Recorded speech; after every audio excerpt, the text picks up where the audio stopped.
Brought to you by Agilus Diagnostics. Health test की बात आती है तो मैं भरोसा करता हूँ India's largest diagnostics company Agilus Diagnostics. खुद को टेस्ट करते रहो। भारत और कनाडा के बीच कूटनीतिक तनाव अब एक नई वैश्विक विवाद का जन्म ले चुका है। कनाडा द्वारा भारत पर गंभीर आरोप लगाए जाने के बाद कनाडा के साथ अमेरिका, ब्रिटेन और ऑस्ट्रेलिया जैसे बड़े वैश्विक शक्तियों ने खुले तौर पर समर्थन जताया। फाइव आइज गठबंधन के इन सदस्यों का भारत के खिलाफ इस तरह का रुख अपनाना वैश्विक राजनीति में एक नए धोखे का संकेत है।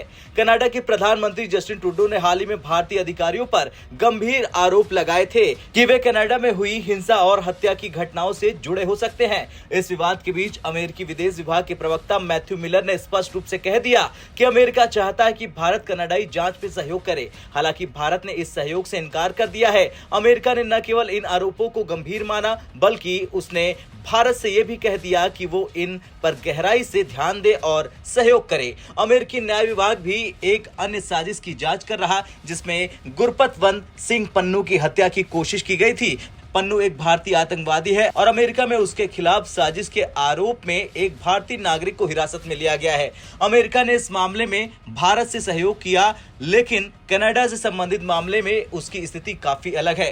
तो वहीं ब्रिटेन के प्रधानमंत्री कीर स्टारमर ने कनाडा के प्रधानमंत्री ट्रूडो के साथ बातचीत में कानून के शासन के महत्व पर जोर दिया। उन्होंने कहा यह सुनिश्चित किया जाना चाहिए कि सभी देशों की संप्रभुता का सम्मान हो। यह बयान स्पष्ट रूप से भारत के खिलाफ था क्योंकि ये कनाडा के आरोपों की पुष्टि करता है, भले ही सबूत अपर्याप्त हो। ऑस्ट्रेलिया के प्रधानमंत्री एंथनी अल्बनीज ने भी इस मुद्दे पर टिप्पणी करने से बचने की कोशिश की, लेकिन ऑस्ट्रेलिया के विदेश विभाग ने कह दिया कि उन्हें कनाडा की न्यायिक प्रक्रिया का सम्मान है और ये आरोपों को गंभीर मानते हैं। ऑस्ट्रेलिया भी फाइव आइज और क्वाड का सदस्य देश है और उसका ये रुख भारत के लिए चिंता का विषय है। ये बात स्पष्ट है कि फाइव आइज गठबंधन के सदस्य कनाडा के समर्थन में सामने आ रहे हैं। इस स्थिति ने एक बार फिर ये सवाल उठाया कि क्या भारत को वैश्विक मंच पर कमजोर करने के लिए कोई साजिश रची जा रही। कनाडा ने भारत पर आरोप लगाए हैं, लेकिन अब तक कोई ठोस सबूत सामने नहीं रखे। इसके बावजूद अमेरिका, ब्रिटेन और ऑस्ट्रेलिया जैसे देश बिना किसी कठोर जांच के भारत के खिलाफ खड़े हो रहे हैं। भारत और कनाडा के बीच का ये विवाद अब एक वैश्विक मुद्दा बन गया है,